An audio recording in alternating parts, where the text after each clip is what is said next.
Хәерле көн, мөхтәрәм телевизор караучылар. Чираттагы атнаның җомгасы һәр кайсыбыз өчен дә хәерлеләрдән булса иде. Бүген дә 8 сентябрь иртәсендә сезнең белән эфирдә мин Миңназыйм Сәфәров булырмын. Татар эстрадасындагы бер төрлелектән арыган тамашачы кино сәгатендәге яңалыкларны бик тансыклап, сөенеп каршы ала. Бибинур, Күктау, Исәнмесез, Микулай кебек күңелгә тия торган үзебезнең фильмнардан соң Уфукта Ядәш истә фильмы пәйда булды. Монысы бөтенләй башкача. Моңарчы без күрмәгәнчә булачак дигән фикер безнең колакларыбызны гына торгызып калмыйча, аны тизрәк карыйсы килү теләге дә уятты. Бүген без әлеге фильм авторын студияга кунак итеп чакырдык. Байбулат Батулла 1993 елның 16 мартында Казанда халык язучысы Рабит Батулла гаиләсендә туган. Казан хореография училищесын тәмамлаган, ләкин һәр вакыт кино төшерү турында хыялланган. Мәскәү кино мәктәбенең режиссерлык курсына укырга керә. Республиканың КВН хәрәкәтендә актив катнаша. Шунда юмористик образлары белән таныла. Кыска метражлы фильмнар һәм берничә сериал авторы буларак билгеле. Беренче тулы метражлы фильмы Ядәш истә комедиясе. Әлеге фильм Короче фестиваленең төп бүләгенә лаек дип табылды. Хәерле көн, Байбулат. Сәмсез. Шундый тыгыз эш графигында вакыт тауып студияга килү өчен бердәм бик зур рәхмәт. Чөнки иҗат кешесенең, бигрәк тә Мәскәү белән Казан арасында яшәүче иҗат кешесенең буш вакытын табуы үзе бер сөенеч. Рәхмәт чакырганыгыз өчен. Менә бу кино турында сөйләшәбез. Бөтен татар җәмәгатьчелеге шау итә. Ал хәбәрләрен көткәннән соң да, аның нәрсә турында буласын белгәннән соң да, нинди булыр, нәрсә булыр, бигрәк тә ул фильмның инде бүләк алырга өлгерүен ишеткәннән соң тамашачыда бик зур кызыксыну уянды. Нәрсә турында фильм? Инде фильмның исеме Ядәш истә булгач, Ядәш уенын беләсездер инде, тавыкның шундый күкрәгендәге сөякне сындырып, балачакта бик уйныйдыр инде яшь чакта дип инде. Шул уенга нигезләнгән сюжет безнең ул комедия жанрында, ләкин комедиядан тыш анда моңсу хисләре дә булыр дип уйлыйм инде мин. Үземә күрә шундый моңсу комедия дип атар идем аны үзара татарлар аудиториясына. Ядәш уенын уйнап китәләр әби белән бабай оныкларына булган фаҗига турында сөйләмәс өчен. Анда бер фаҗига бар. Шул фаҗиганы күпме мөмкин соңрак сөйләр өчен бабай әти-әнисе баланың кайда икәнлеген әйтмәс өчен әйдәле Ядәш уйнап аны теге уй фикерләрен бераз генә теге жуа шул көтүдән. Шулай итеп булар уйный башлыйлар Ядәш уенын, алар гына түгел, бүтән кеше хыял авылы шушы Ядәш уенына Керешеп китәме? Керешеп, үзенә күрә шундый кизү кебек инде. Без булай кино төшергәндә, бу минем өчен дебют бит инде. Беренче тулы метражлы фильм. Һәм Bosfor Pictures дигән киностудия өчен дә бу беренче дебют. Инде гадәттә төп рольләрдә бабай белән әби булганда, фильм рус телендә булмаган фильмнарга гадәттә продюсерлар салкын карый. Бу үзенә күрә бераз гына гади булмаган шундый мисал. Нәтиҗәдә мин теге сценарий язганда да без аны төшерербез дип уйламадым. Төшерә башлагач инде без моны монтажлагач кем карармын микән дигән шундый уйда булды. Нәтиҗәдә монтажлап та бетердек. Аннан соң менә Короче дигән фестивальгә, Россиянең төп кино фестивале дип санала инде бүгенге көндә. Шунда бик җылы кабул итте тамашачы. Без бит инде ничектер мин уйлаган идем, бу татар аудиториясына күбрәк кызык булыр дип инде. Калининградта татар аудиториясе түгел, анда Россия аудиториясе да бик җылы кабул итте. Аннан соң без Татарстан мәдәният көннәре кысаларында Мәскәүдә дә күрсәттек. Анда инде татар аудиториясе дә бар иде. Менә шулай итеп кабул итү дәрәҗәсе бер тиң булып чыкты. Бер дәрәҗәдә. Бер дәрәҗәдә. Шундый шаккаткыч үземә инде мин. Ниндидер ачыш. Чөнки мондый мисал күргәнем юк иде. Нәтиҗәдә безнең бу фильмны киң прокатка, федераль прокатка алалар. 14 сентябрьдән бүтән шәһәрләрдә, зур шәһәрләрдә, кече шәһәрләрдә бу фильм прокатка чыга. Мондый татар фильмы андый киң прокатка чыкканы юк әле. Бу беренче. Россия буенча бит инде. Россия буенча. Кай вакытта фильм төшерә башлаганда ул инде аның проблемалары калкып чыга башлый. Акча юк, фәлән юк, дигән юк дип иң беренче фильмны караганчы проблемалар белән очрашабыз, әйме? Әмдә сезнең шахта миңа калса ничек тә барсы да теге маш килеп бара шикеллеме? Әле безгә генә шулай тоеламы? Читтән генә шулай тоела ул. Читтән генә. Без әйтәм бит менә мин һәрбер этапта киләсе этап булмас кебек тоелды. Хәзер дә инде менә мин бераз генә үз-үземә ышанып бетә алмыйм. Аннан соң бит инде син үз фильмыңнан арасың. Аңа бер кай вакытны битараф та булып каласың инде. Ушанып. Шәңгәннән соң. Яңадан башыннан азаны яңаша төшерергә кирәк дигән уй бар инде. Бу иҗат кешесенең һәр вакытта шулай була тиеш. Канәгатьләнү хисе юк бердә. Ләкин менә безнең 14 сентябрьдә прокатка чыгачагыбыз билгеле булгач, мин яңадан ничектер илһамланып киттем. Безнең фильм өчен генә түгел, гомумән татар киносы, Татарстан киносы өчен.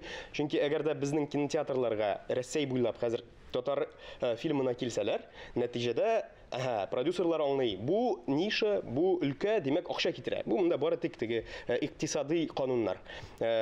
Монда әгәр дә теге акча китерә икән, алга таба продюсерлар, зур студиялар тагын да Татарстанда килеп, яки татар мөхите турында шундый фильмнар төшү мөмкинлеге булачак дигән сүз. Күбрәк булачак. Бу бары тик теге бизнеска туры килә бит инде. Шуңа күрә минем өчен ниндидер үземә күрә миссия кебек. Хәзер бина без шундый исбатласак, чыннан да татар киносы кирәк икәнлеген. Бу әлбәттә инде татардан тыш әле без теге рус аудиториясында килер дип ышанабыз. Чөнки без әгәр дә мәсәлән сезнең рус дусларыгыз, татар телен белмәгән дусларыгыз булса, киң прокатта безнең рус телендә дубляж булачак. Бу да беренче шундый тәҗрибә. Миңа бик шады бу инде. Без башта теге каршы килгән идек. Теге ничек инде Батулла русча сөйләшә, Алмаз Хамзин русча сөйләшә. Безнең башыбызга сыймый бит инде ул. Без аны башта без Пифагор дигән студия белән эш иттек. Алар зур студиялар белән эш итәдер янда, мәсәлән, Трансформерлар, Форсажлар, Шрек дигән мультфильмнарга тәрҗемә ясыйлар. Әлбәттә инде аларның гадәттә Трансформерның режиссеры кырыенда утырмый. Ядаш фильмның режиссерлары, авторлары кырыйда без утырдык. Без бит генә русча аңлыйбыз. И үзебезнең ничектер без беренчедән нәтиҗәгә килдек. Дубляж ясаучы артистлар булырга тиеш түгел. Безнең артистлар үз-үзләрен тавышларын үз тавышларын яздырырга тиешләр. Шундый нәтиҗәгә килдек дә без. И чыннан да анда үзенә күрә татар акценты да калды, колориты да калды, ниндидер аерым гүзәллеге дә барлыкка килде. Миңа ул дубляжлы вариант аеруча да ошый. Аның ниндидер без әлбәттә ул. Кием әзгенә үзгәртеше килеме, баланың киеме? Менә син башта теге каршы киләсең. Ничек синең балаңны чит кешеләр алалар да монда носкиләрен ничектер кызыл носки кидертәләр. Анда белмим, син зәңгәр носки кидерткәнең бит. Бер яктан уйлыйсың, алар үзләренә ничектер сеңдереп, үзләренчә рус прошивкасы белән чыгаралар бит инде. Һәм чыннан да ул рус варианты комедияга күбрәк бурылган. Һәм анда без инде һәрбер иҗади кеше иң булган һәрбер моментта яхшыртырга тели бит инде үзенең әсәрен. Шунда булса да име? Безнең минемчә рус дубляжында без анда кайбер җитешмәгән җирләрне дә бераз генә бурып куйдык. Безнең фильмда булган бик күп безнең музыка фильмда. Без Илһам абый Шакиров, Әлфия Абзалова, Хайдар Бигишев, Фирап Гыйззатуллинның трекларын кулланып, нәтиҗәдә бу Россия буйлап шушы безнең канга сеңгән музыка яңгыраячак дип, шуның өчен дә әле шатланып утырам. Татарлыкта шу музыкада да булачак, име? Мин кино төшерер алдыннан, инде алдан ук үземә күз аллаган идем. Монда бу фильмда күп музыка булачак, чөнки без бит инде музыка дөньясында үсәбез. Музыкасыз күз алдына китереп булмый татар ничек милләтен. Шуңа күрә мин алдан ук үземә шундый исемлек төзеп бардым. Һәм безнең команда бит инде күбесе Мәскәүдән иде. Режиссер, монтаж ясаучы режиссер Кирилл Пискарев, ул татар мөхитенә бер нинди дә катнашы юк. Мәйтәм, менә сиңа безнең монда мин җыйган треклар, үзең сайла, менә кайсысы җаныңа ята. Ул анда аерым үзе монтажлады беренче драфтны, мин аерым. Аннан соң без чагыштырып карадык. Очрашабыз инде 2 атнадан соң. Моның өстәлендә Илһам абый Шакировның пластинкасы ята. Бу әйтәм, менә вот этот вот особенно интересный. Илгам как Шакиров. И теге белмәгән кешегә дә име шул тәэсир иткән димәк. Ул Әдрән диңгез трегын сайлап алды. Ничек инде ул бит без менә әле минемдә ни постаннар чыга.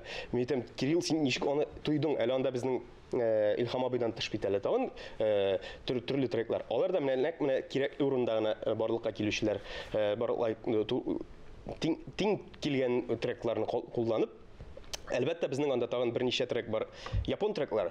Мин кызык өчен жюри кулландым. Беренчедән безнең пентатоника музыка. Туры киләме? Бераз генә аннан соң Батулла да бераз генә японга шаган.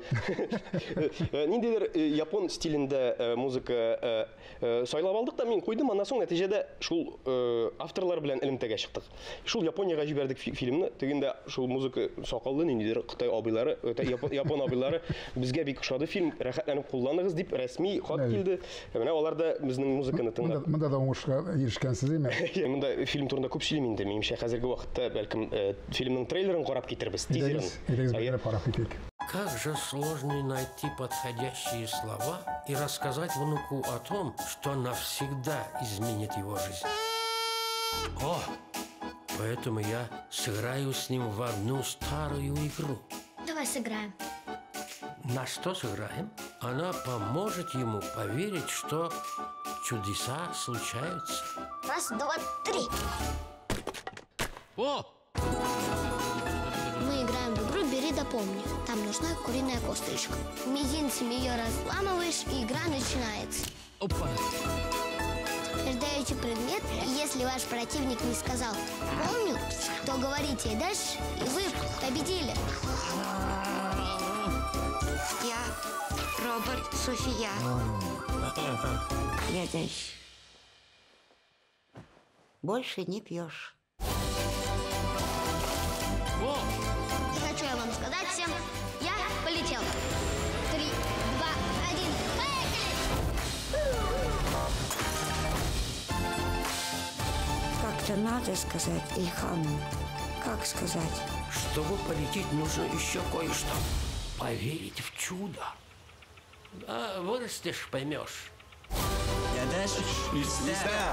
Все, к чему он прикасается, становится невидимым. А я знаю, в чем секрет. Ты поможешь мне с этим? Ну да. Договорились.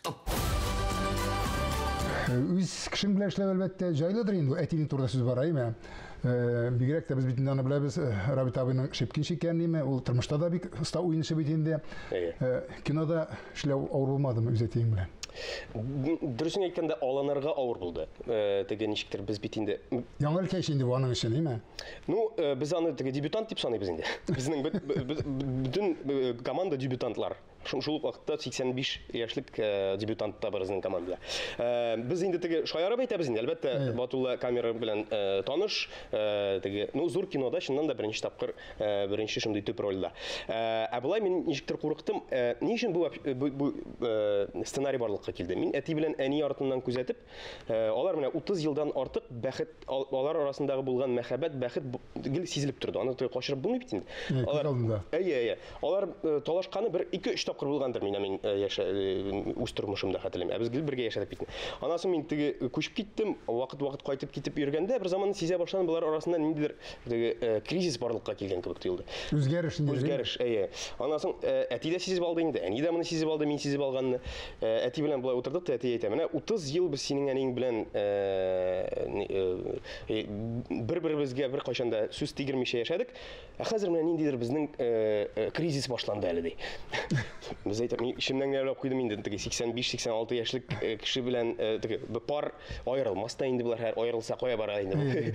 Ну, психологка да бармаячаклар инде булар, муллага да бармаячаклар. Шулай тиешле име? Мин әйтәм, ну, кимендә минем фильмны карарлар дигән шундый уй барлыкка килде. Мин уйлаган идем теге олы буындагы булган кризис турында фильм ясау. Гадәттә бит без урта буын кризис турында сүз куертабыз, яшүсмер кризисы. Ә монда менә улы яшьтә кайсыдыр менә бер 75 яшьтән соң, мәсәлән, әти мисалында инде, ул бабайга әверелә башлады. Әкренләп, һәм шул вакытта бик тиз дә. Мин теге бит инде аны чагыштырам элекеге Батулла белән. Хәзерге Батуллалар төрле Батуллалар. Ничектер яңадан тормышка кызыксыну уятасы килде. Ул теге ничектер апатияга бирелде, кебек тоелды инде. Аннан соң бит инде сәламәтлек тә инде 85 яшьтә сиздерә башлый.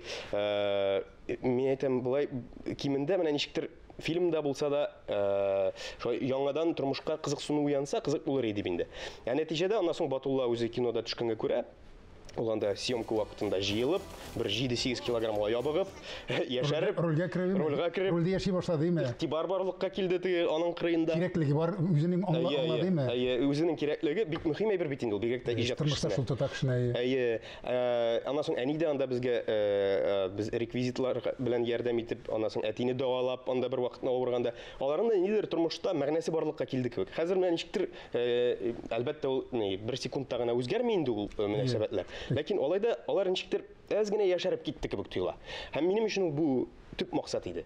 Шундый менә әти-әни белән генә бәйле түгел, үзем өчен дә мин дөресен әйткәндә менә бу тормыштан ару, карт булмасаң да картайып китү, ул безнең буынга да хас. Яшьләргә дә хас.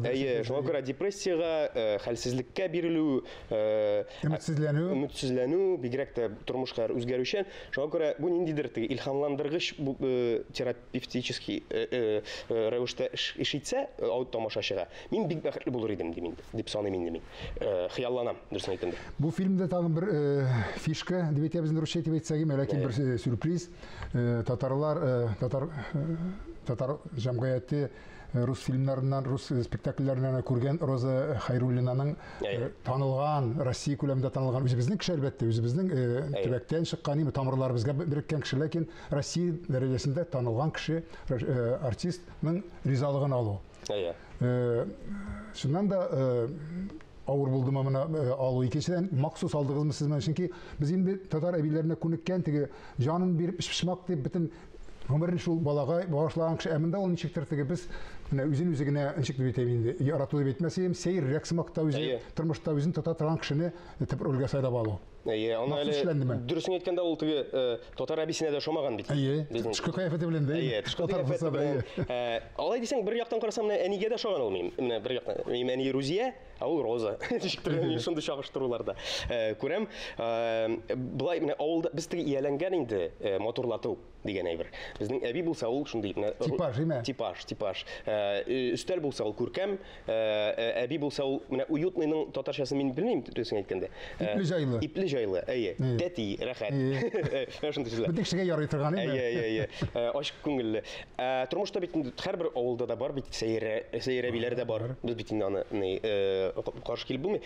Монда минем тагын шундый ниндидер үземә күрә эксперимент инде бу. Катнаштырма сәйберләрне катнаштырасы килде. Инде Розага килгәндә безнең нинди монда максат иде.